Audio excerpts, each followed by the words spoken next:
Hello friends, welcome to our channel. My name is Savindra Nakhate. तो दोस्तों, आज का जो टॉपिक है 10वें नंबर का फिजिक्स का सरल आवर्त गति, सिंपल हार्मोनिक मोशन। तो दोस्तों, आज हम पढ़ने वाले हैं सिंपल हार्मोनिक मोशन क्या होता है, इसके अंदर क्या चीज़ें आती है, इसमें कौन कौन से क्वेश्चन बनते हैं, कैसे क्या एग्जामों में पूछा जाता है दोस्तों। तो आज सारा चीज़ क्लियर होने वाला है दोस्तों आपका। तो दोस्तों, हमारे वीडियो को आखिर तक जरूर देखें। और दोस्तों, इसके पहले मैंने फिजिक्स के 9 टॉपिक कंप्लीट करा चुका हूं, जो आप हमारे चैनल के प्लेलिस्ट में जाके देख सकते हैं। तो दोस्तों, हमारे वीडियो को शेयर करें, लाइक करें, और दोस्तों यदि आपने चैनल को सब्सक्राइब नहीं किया है तो सब्सक्राइब कर लिए। तो चलो दोस्तों, स्टार्ट करते हैं सिंपल हार्मोनिक मोशन सरल आवर्त गति। तो दोस्तों, इस टॉपिक में हम दो टाइप पढ़ेंगे, एक सिंपल हार्मोनिक मोशन और एक सिंपल पेंडुलम। तो सबसे पहले हम सिंपल हार्मोनिक मोशन सरल आवर्त गति पढ़ते हैं। तो इसको पढ़ने से पहले दोस्तों, सरल आवर्त गति को पढ़ने से पहले हम आवर्त गति क्या होती है, दोलन गति क्या होती है, कंपन क्या होते हैं, कैसे क्या चीज़ें रहती है दोस्तों, इनको देखते हैं। तो सबसे पहले स्टार्ट करते हैं दोस्तों हम आवर्त गति। आवर्त गति को इंग्लिश में कहेंगे पीरियोडिक मोशन। क्या होता है देखो दोस्तों, एक निश्चित पथ पर गति करती वस्तु, एक निश्चित पथ पर, आपको मैं डायग्राम से समझाते हुए चलूंगा दोस्तों, जिससे आपको कोई डाउट नहीं आएगा।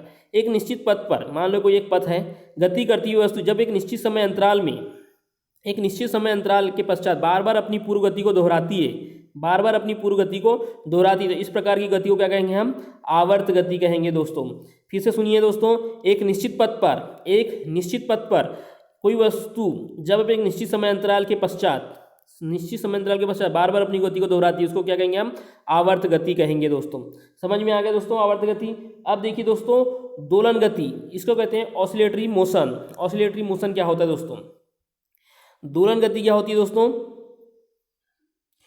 कि किसी पिंड, कोई साम्य अवस्था में, कोई पिंड साम्य अवस्था में, कोई पिंड साम्य अवस्था में इधर उधर गति करता है, इधर उधर गति करता है, कोई पिंड साम्य अवस्था में इधर उधर गति करता है, तो इसको हम कहते हैं दोस्तों दोलन, या इसको हम दोलन कहेंगे, या काल्पनिक गति कहेंगे। कंपन के द्वारा जो गति होती है इसको हम काल्पनिक गति कहते हैं, काल्पनिक गति कहते हैं दोस्तों।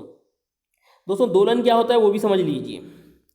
दोलन गति तो समझ में आया दोस्तों, दोलन क्या होता है ये भी समझ लीजिए। दोलन दोस्तों होता क्या है, दोलन एक प्रकार का कंपन है। दोलन क्या है, एक प्रकार का कंपन है दोस्तों।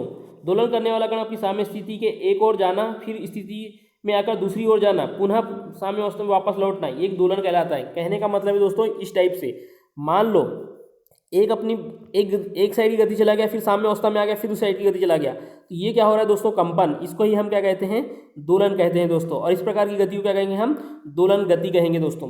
समझ में आ चुका है आपको दोलन गति क्या होती है, आवर्त गति भी क्या होती है, ये भी समझ में आ गया दोस्तों। अब एक दोलन या कंपन क्या है, तो ये देखिए दोस्तों, अभी जो मैंने बताया वही चीज़ है कि दोलन करने वाला कण अपनी साम्य स्थिति के एक ओर जाना, फिर साम्य स्थिति के आकर दूसरी ओर जाना, पुनः अपनी स्थिति में वापस लौटना ही क्या कहलाता है, दोलन या कंपन कहलाता है। मैं आपको बता चुका हूं दोस्तों।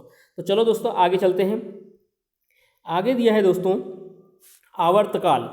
आवर्तकाल क्या होता है, आवर्तकाल को इंग्लिश में कहेंगे दोस्तों टाइम पीरियड। टाइम पीरियड की क्या होता है आवर्तकाल, एक दोलन पूरा करने में समय को हम क्या कहेंगे, आवर्तकाल कहेंगे। कहने का मतलब है दोस्तों, देखिए मान लो ये इस टाइप से है। आवर्तकाल का मतलब है दोस्तों कि यहाँ से यहाँ तक एक, और फिर यहाँ से यहाँ तक एक, यानी इसको पूरा करने में लगा समय जो दोस्तों टी है, इसको ही हम कहेंगे आवर्तकाल हम कहेंगे। समझ में आ गया दोस्तों। फ्रीक्वेंसी क्या होती है, कंपन करने वाली वस्तु, फ्रीक्वेंसी यानी आवृत्ति, इसको हिंदी में आवृत्ति, इंग्लिश में फ्रीक्वेंसी कहेंगे दोस्तों। क्या होता है, कंपन करने वाली वस्तु एक सेकेंड में जितना कंपन करती है, कितना, एक सेकेंड में जितना कंपन करती है वो उसकी आवृत्ति कहलाती है दोस्तों। सबसे इंपॉर्टेंट चीज़ है कि आवृत्ति का जो एसआई मात्रक है वो पूछा जाता है दोस्तों, कि आवृत्ति का एसआई मात्रक क्या है। तो दोस्तों याद रखिए, आवृत्ति यानी जो फ्रीक्वेंसी है, इसका जो मात्रक है, इसका जो मात्रक होता है दोस्तों हर्ट्ज में कहते हैं, हर्ट्ज, HZ के द्वारा भी इसको दर्शाते हैं, हर्ट्ज। ठीक है दोस्तों, याद रखना एसआई मात्रक क्या है, हर्ट्ज, किसका, आवृत्ति या फ्रीक्वेंसी का। और आवर्तकाल का अगर मैं मात्रक की बात करूँ तो टाइम पीरियड को बता रहा है, तो टी इसको हम सेकंड में कह सकते हैं, आप सेकंड में होगा। ठीक है दोस्तों, यदि एक रिलेशन देखिए दोस्तों, यदि मैं आवृत्ति को n मान लिया, आवृत्ति को मैंने n मान लिया, स्मॉल n, और आवर्तकाल को क्या माना, t माना, आवर्तकाल को क्या माना मैंने, t माना, तो इनके बीच एक रिलेशन आता है दोस्तों। इनके बीच क्या रिलेशन आएगा कि जो आवृत्ति होगी, जो फ्रीक्वेंसी होगी, जो आवृत्ति होगी वो 1/T होगी। क्या होगी? 1/T, यानी कह सकते हो कि फ्रीक्वेंसी आवृत्ति बराबर 1/आवर्तकाल। ठीक है दोस्तों, याद रहेगा। अब आगे देखिए, अब दिया है दोस्तों हमारे सामने सरल आवर्त गति यानी सिंपल हार्मोनिक मोशन, जो हमारे टॉपिक का नाम है दोस्तों, सरल आवर्त गति यानी सिंपल हार्मोनिक मोशन। देखिए दोस्तों, समझो इसको, डायग्राम के माध्यम से समझो, ज़्यादा जल्दी क्लियर होगा। क्या होता है दोस्तों, यदि कोई वस्तु एक सरल रेखा के मध्यमान, मान लो ये इसका मध्यमान है दोस्तों, इस मध्यमान स्थिति यानी मीन पोजीशन के इधर उधर, इस मीन पोजीशन के इधर उधर इस प्रकार गति करे कि वस्तु का त्वरण मध्यमान स्थिति से वस्तु के विस्थापन के अनुक्रमानुपाती होता हो। कहने का मतलब है कि इसकी जो मध्यमान स्थिति और इस वस्तु के मान लो इधर विस्थापन हो रहा है या इधर विस्थापन हो रहा है कि अनुक्रमानुपाती हो, तब क्या होगा दोस्तों, त्वरण की दिशा मध्यमान स्थिति की ओर हो तो इस गति को हम क्या कहते हैं? सरल आवर्त गति कहते हैं। फिर से देखिए दोस्तों, क्या बोला गया है कि मान लो, बोला गया दोस्तों कि यदि मान लो कोई वस्तु एक सरल रेखा के मध्यमान स्थिति के इधर उधर इस टाइप से इधर उधर गति करे तथा वस्तु का त्वरण मध्यमान स्थिति से वस्तु के विस्थापन के, यानी वस्तु यहाँ विस्थापित हो गई फिर इधर विस्थापित हो गई, के अनुक्रमानुपाती हो तथा त्वरण की दिशा तो मध्यमान स्थिति की ओर हो, और त्वरण की दिशा कहाँ हो? मध्यमान स्थिति यानी जो बीच है इसकी ओर हो, तो उस गति को हम क्या कहेंगे? सरल आवर्त गति कहेंगे। क्या कहेंगे दोस्तों? सरल आवर्त गति कहेंगे। समझ में आया दोस्तों सरल आवर्त गति क्या होता है? अब हम इसकी विशेषताएं देखते हैं दोस्तों, सरल आवर्त गति की विशेषताएं क्या होती है। तो दोस्तों अब हम देख रहे थे सरल आवर्त गति की विशेषताएं, सिंपल हार्मोनिक मोशन की क्या विशेषताएं हैं। तो चलिए दोस्तों स्टार्ट करते हैं। क्या बोला है दोस्तों? सरल आवर्त गति करने वाला कण जब अपनी मध्यमान स्थिति, कौन सी स्थिति में? मध्यमान स्थिति से गुजरता है। तो कैसे दोस्तों? देखिए डायग्राम के माध्यम से समझिए। मान लो इस तरीके से, ये इसकी है मीन पोजीशन दोस्तों, ठीक है। इसमें यदि वो गुजरता है कोई कण, तो क्या होगा? उस पर कोई बल कार्य नहीं करेगा, क्योंकि वो सीधा सिंपल जा रहा है दोस्तों। तो वो उसका कोई इधर विस्थापन क्या होगा? नहीं होगा। क्या होगा? विस्थापन नहीं होगा। कैसा रहेगा? वो सिंपल इस गति से जाएगा। इसमें क्या होगा दोस्तों? उसका त्वरण शून्य होगा। त्वरण क्या होता है? उसके वेग में परिवर्तन की दर को त्वरण कहते हैं। समय के साथ परिवर्तन हो रहा है, लेकिन यहाँ कुछ नहीं हो रहा है, तो इसका वेग क्या रहेगा? अधिकतम। त्वरण क्या रहेगा? शून्य होगा। गतिज ऊर्जा क्या होगी दोस्तों? अधिकतम। गतिज ऊर्जा क्या होती है? Kinetic energy 1/2 mv²। ठीक है, वेग अधिकतर होगा तो काइनेटिक ऊर्जा भी क्या होगी? अधिकतम होगी। दोस्तों देखो, सब रिलेट कर रहा है, सब क्या कर रहा है? रिलेट कर रहा है, क्योंकि इस पर कोई बल कार्य नहीं कर रहा है।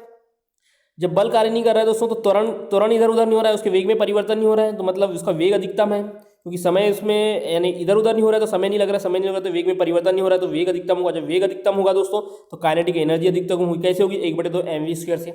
स्थिति ऊर्जा शून्य होगी, mgh होती है दोस्तों स्थिति ऊर्जा। इसमें कोई गुरुत्वीय प्रभाव नहीं लग रहा है, ये नहीं हो रहा है, इसकी कोई h ऊंचाई तक उसको मोशन नहीं कर रहा है, यानी इस तरीके से यहाँ नहीं जा रहा है, इधर नहीं आ रहा है, ये जो ऊंचाई है ये तक नहीं हो रही है, तो मतलब क्या होगा? इसकी स्थिति ऊर्जा क्या होगी दोस्तों? शून्य होगी। समझ में आ चुका है? अब देखिए दोस्तों, यदि सरल आवर्त गति करने वाला कण जब अपनी गति के अंत बिंदुओं से गुजरता है, कहने का मतलब इस तरीके से दोस्तों, इस तरीके से यदि वो गुजरता है तो क्या होगा? उसका त्वरण अधिकतम होगा। यहाँ जाके त्वरण अधिकतम होगा, फिर कम, फिर इधर, फिर यहाँ आएगा, जीरो हो जाएगा, फिर अधिकतम, फिर यहाँ, इस तरीके से चल रहा है। तो क्या हो रहा है? त्वरण अधिकतम होगा। त्वरण अधिकतम होगा तो उस पर कार्य करने वाला बल, प्रत्यानयन बल भी अधिकतम होगा। सीधी सी बात है दोस्तों, क्योंकि बल क्या होता है? F = ma।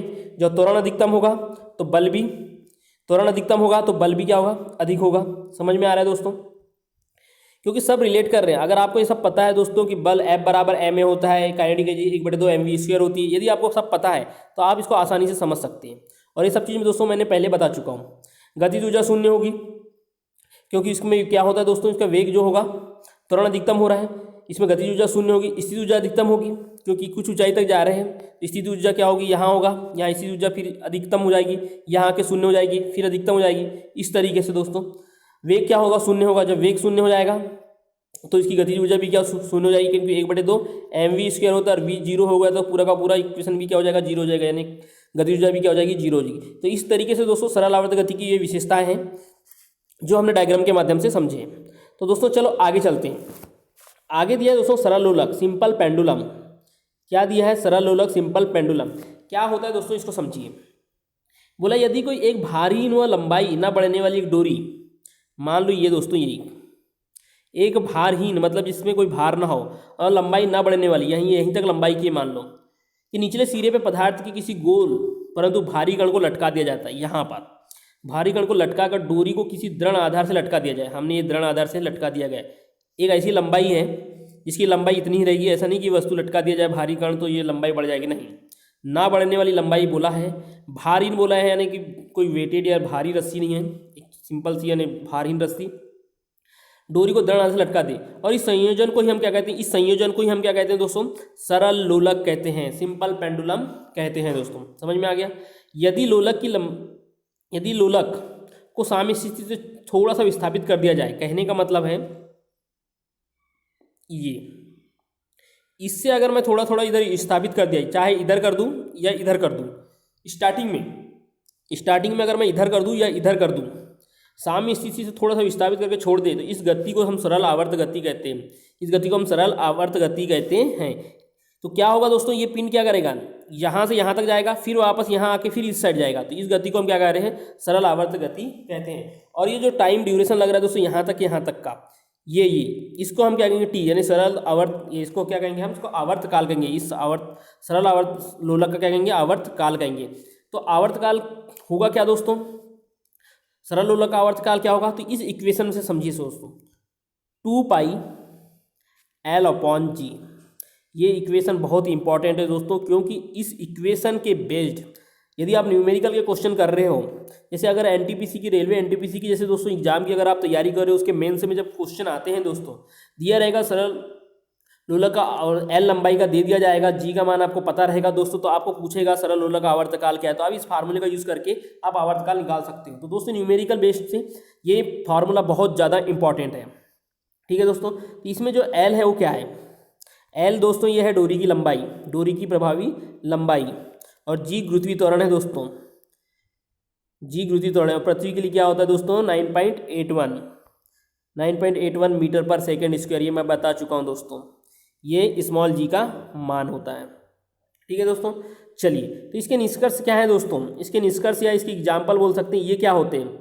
तो देखिए दोस्तों, पहला निष्कर्ष क्या बोला है, टी प्रोपोर्शनल एल, यानी जो ये फार्मूला लिखा है दोस्तों,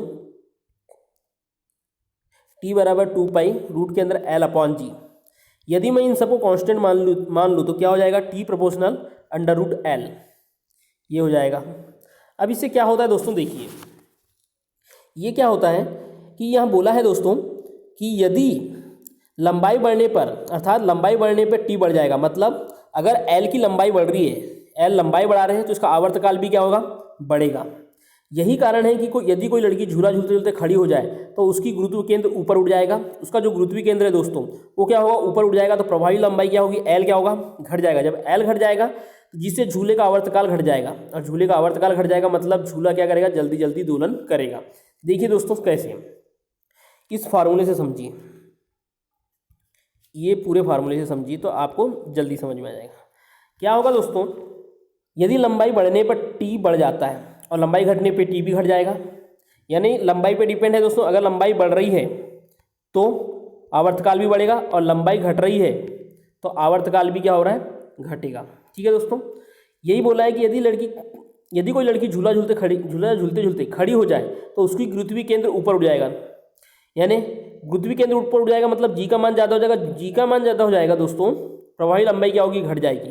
प्रभावी जी का मान यानी ये नहीं, सॉरी, गुरुत्वीय केंद्र, लड़की का जो गुरुत्वीय केंद्र है दोस्तों वो क्या हो जाएगा, ऊपर उठ जाएगा। वो ऊपर उठ जाएगा तो प्रभावी लंबाई क्या हो जाएगी, घट जाएगी। जब लंबाई घट जाएगी तो टी भी क्या हो जाएगा, घट जाएगा, और जब टी घट जाएगा तो उसका दोलन क्या होगा, जल्दी जल्दी करेगा। कैसा कहने का मतलब ये दोस्तों, इस तरीके से यदि वो झूला झूल रही है, इस तरीके से यदि वो झूला झूल रही है तो उसकी प्रभावी लंबाई जो है यहाँ तक थी, यहाँ से यहाँ हो जाए तो टी यहाँ से यहाँ तक हो जाएगा, जल्दी जल्दी वो दोलन करने लगेगी। समझ में आ गया दोस्तों। देखिए दूसरा, यदि आवर्तकाल का द्रव्यमान पर निर्भर नहीं करता दोस्तों, आवर्तकाल जो है लोलक के द्रव्यमान पर निर्भर नहीं करता, अतः झूलने वाली लड़की की बगल में कोई दूसरी लड़की आकर बैठ जाए तो उसका आवर्तकाल पे कोई प्रभाव नहीं पड़ेगा। कहने का मतलब है दोस्तों कि देखो क्या बोला है कि आवर्तकाल टी बराबर 2π √L/g। यहाँ पर दोस्तों क्या कह रहा है कि द्रव्यमान का कोई प्रभाव नहीं पड़ता। कहने का मतलब है कि आपकी जो इक्वेशन दिया है यहाँ एम नहीं दिया है, मतलब द्रव्यमान पर कोई प्रभाव नहीं पड़ेगा। जब द्रव्यमान पर कोई प्रभाव नहीं पड़ेगा, अगर कोई लड़की झूला झूल रही है, उसके बगल में कोई दूसरी भी लड़की आके बैठ जाए तो उसके आवर्तकाल पे कोई प्रभाव नहीं पड़ेगा। समझ में आ गया दोस्तों, यही बोला है। फिर बोला है दोस्तों T proportional under root L upon g, जो अपन पढ़ते आ रहे हैं अभी। यदि किसी लोलक घड़ी को पृथ्वी तल से ऊपर या नीचे ले जाया जाए तो घड़ी का आवर्तकाल बढ़ जाएगा। कैसे बढ़ेगा दोस्तों, देखिए जी का मान पृथ्वी से ऊपर जाने और नीचे जाने में क्या होता है, कम होता है। अगर जी कम हो जाएगा तो ये एल बढ़ जाएगा, एल बढ़ जाएगा तो टी भी ऑटोमेटिक बढ़ जाएगा। अर्थात घड़ी क्या हो जाती है, सुस्त हो जाती है। आवर्तकाल बढ़ने से घड़ी क्या हो जाएगी, सुस्त हो जाएगी। क्यों, क्योंकि मैंने आपको बता चुका हूं दोस्तों कि पृथ्वी के तल से ऊपर या नीचे जाने पे जी का मान क्या होता है, कम होता है। मैंने आपको दोस्तों गुरुत्वाकर्षण वाले टॉपिक में बता चुका हूं कि जी के मान का कि कहाँ कैसे कैसे परिवर्तन होता है, तो उसी के अकॉर्डिंग है दोस्तों। इसको बस आप फार्मूले में पुट कर दीजिए, जैसे कि यहाँ बोला है एल अपॉन जी। अगर जी कम हो रहा है तो एल बढ़ जाएगा, एल बढ़ेगा तो टी भी बढ़ जाएगा, और टी बढ़ गया तो मतलब घड़ी क्या हो जाएगी, सुस्त हो जाएगी। ठीक है दोस्तों, आगे देखिए, आगे दिया है दोस्तों यदि लोलक घड़ी को उपग्रह पर ले जाएं, तो वहाँ भारहीनता के कारण, भारहीनता मतलब दोस्तों पृथ्वी का जो जी का मान है कितना है, 9.81 है। यदि अगर हम इसको अपनी पृथ्वी तल से बाहर ले जाए, किसी उपग्रह पे ले जाए, तो क्या हो जाएगा, जी बराबर क्या हो जाएगा, जीरो हो जाएगा। जी बराबर जीरो हो जाएगा तो इस फार्मूले में हम मान रखेंगे तो दोस्तों क्या हो जाएगा, आवर्तकाल भी क्या हो जाएगा, आवर्तकाल अनंत हो जाएगा। अब अनंत कैसे हो रहा है देखिए दोस्तों, T proportional under root L upon g होता है, और जी बराबर अगर जीरो हो जाए और किसी संख्या के बटे जीरो, मतलब वो इन्फिनाइट को दर्शाता है दोस्तों। याद रखिए इन्फिनाइट कैसे हो रहा है, एक बटे जीरो को हम इन्फिनाइट कहते हैं। क्यों, यदि किसी संख्या के बटे में जीरो आ जाता है वो इन्फिनाइट होता है। यदि और जीरो बटे एक हो गया या जीरो बटे कोई संख्या आ गई तो वो इन्फिनाइट ना होकर क्या रहता है, जीरो रहता है। लेकिन अगर संख्या के बटे जीरो आ गया तो वो क्या होता है, इन्फिनाइट होता है। तो यही है दोस्तों का जी जीरो हो जाएगा तो एल बटे जीरो यानी इन्फिनाइट, तो आवर्तकाल क्या हो जाएगा, अनंत हो जाएगा। समझ में आ गया दोस्तों, तो उससे क्या होगा, आवर्तकाल अनंत हो जाएगा, तो उपग्रह पे लोलक घड़ी काम नहीं करेगी दोस्तों। समझ में आ गया, चलिए आगे देखते हैं। आगे बोला है दोस्तों गर्मियों में लोलक की लंबाई एल बढ़ जाएगी तो आवर्तकाल भी टी भी बढ़ जाएगा, घड़ी सुस्त हो जाएगी, और सर्दियों में एल लंबाई कम हो जाने पे टी भी कम हो जाएगा और लोलक घड़ी तेज चलने लगेगी। तो दोस्तों ये सारे कंसेप्ट किस बेस पे काम कर रहे हैं, टी बराबर 2 pi under root L upon g पे। लंबाई बढ़ेगी आवर्तकाल बढ़ेगा, लंबाई घटेगी तो आवर्तकाल भी घटेगा। गर्मियों में क्या होता है दोस्तों, लंबाई क्या हो जाती है, बढ़ जाती है।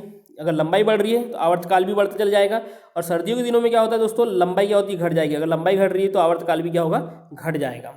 समझ में आ गया दोस्तों, और लंबाई अगर मान लो घट जाती है, आवर्तकाल कम हो जाता है, आवर्तकाल कम हो जाता है तो क्या होगा, घड़ी तेज चलने लग जाती है, और गर्मियों में क्या होती है, थोड़ी सुस्त चलती है। ठीक है दोस्तों, आगे देखिए, आगे बोला है दोस्तों चंद्रमा पे लोलक घड़ी को ले जाने पर आवर्तकाल बढ़ जाएगा। क्यों, क्योंकि चंद्रमा पर जी का मान पृथ्वी के जी के मान का क्या होता है, 1/6 होता है। तो दोस्तों सीधी सी बात है, कैसे बढ़ेगा उसका आवर्तकाल, देखिए यही फार्मूले से समझना है दोस्तों, 2 pi under root L upon g. देखो दोस्तों यहाँ पृथ्वी पे जी का मान मान लो जो भी हो, जी का मान क्या है 9.81, उसका 1/6 करेंगे हम, चंद्रमा पे जाएंगे तो जी का मान ऑटोमेटिक 9.8 से क्या हो जाएगा, कम हो जाएगा। ये कम हो जाएगा तो एल बढ़ जाएगा, क्योंकि यहाँ अगर छोटी संख्या से भाग दोगे तो एल का मान ज़्यादा ही आएगा, एल बढ़ जाएगा तो आवर्तकाल भी बढ़ जाएगा। इस वजह से क्या होगा दोस्तों, चंद्रमा पे लोलक घड़ी को ले जाने पे उसका आवर्तकाल बढ़ जाएगा, क्योंकि चंद्रमा पे जी का मान पृथ्वी की जी के मान से क्या होता है, 1/6 गुना होता है। तो ठीक है दोस्तों, समझ में आ चुका है। सारे एग्जाम्पल मैंने सरल लोलक, सिंपल पेंडुलम के बता चुका हूँ, सरल आवर्त गति भी बता चुका हूँ, सिंपल हार्मोनिक मोशन क्या होता है उसकी कुछ विशेषताएं भी बताया था दोस्तों। तो दोस्तों इसी टाइप के क्वेश्चन, अधिकतर जो विशेषताएं हैं, जो निष्कर्ष हमने जो पढ़े हैं दोस्तों, इसी से रिलेटेड क्वेश्चन आते हैं कि अगर कोई लड़की झूला झूल रही है, झूलते झूलते वो खड़ी हो जाए तो क्या होगा, आवर्तकाल क्या होगा, उसकी लंबाई पे क्या प्रभाव पड़ेगा, इस टाइप से क्वेश्चन आ जाते हैं। उपग्रह पे ले जाने पे या चंद्रमा पे ले जाने पे क्या फर्क पड़ता है, घड़ी सुस्त क्यों हो जाती है, गर्मियों में घड़ी क्यों सुस्त हो जाती है, ठंडियों में क्यों तेज चलने लगती है, ये सारे क्वेश्चन दोस्तों इसी से रिलेटेड आते हैं, और इसी टाइप के एग्जाम्पल दोस्तों क्वेश्चन बन के एग्जामों में आ जाते हैं। तो ठीक है दोस्तों, हमारे वीडियो कैसे लग रहे हैं आप कमेंट करके बताइए, लाइक करें और दोस्तों ज़्यादा से ज़्यादा शेयर करें। ठीक है दोस्तों, धन्यवाद।